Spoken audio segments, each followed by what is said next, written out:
ছোট পর্দার এক সময়ের জনপ্রিয় অভিনেত্রী সাদিয়া জাহান প্রভা ব্যক্তি জীবনের নানা ঘটনায় একাধিকবার সংবাদের শিরোনাম হয়েছেন তিনি, যার অধিকাংশই ছিল অভিনেত্রীকে বিব্রত করার মতো। এ সকল ঘটনায় একটা সময় অভিনয় জগৎ থেকে বিরতি নেন প্রভা, নিজেকে লোকচক্ষুর আড়ালে নিয়ে যান তিনি।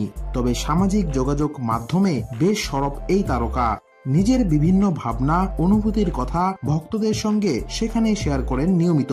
সম্প্রতি এমনই এক স্ট্যাটাস দেখা গেল প্রভার ফেসবুকে, যেখানে ক্যারিয়ার ব্যক্তি জীবনের নানা উপলব্ধি প্রকাশ করেছেন তিনি।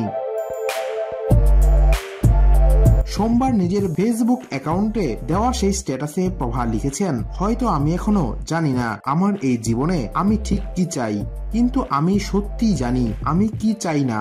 আমি কষ্টকর ও অগোছালো জীবন, বিষাক্ত সম্পর্ক, অসৎ অভিপ্রায়, অনিশ্চিত অনুভূতি অথবা অস্থায়ী মানুষের সান্নিধ্য না, সবকিছু ভুলে নতুন করে শুরু করতে চান প্রভা।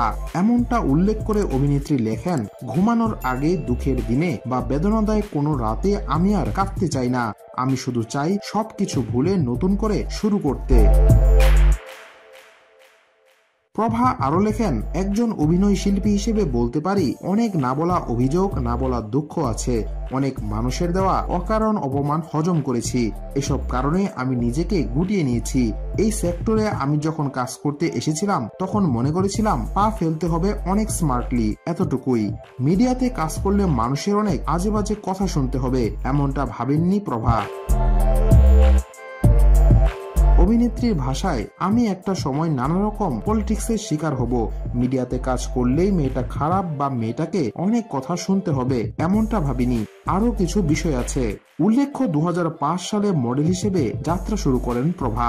এরপর ছোট পর্দায় কাজ করে জনপ্রিয়তা পান তিনি। মাঝখানে বিরতি নিয়ে কাজ করলেও শোবিজ অঙ্গন থেকে একদমই হারিয়ে যাননি তিনি। ভালো গল্প, কাজের সঠিক পরিবেশ পেলে আবারও ফিরতে পারেন অভিনয়ে।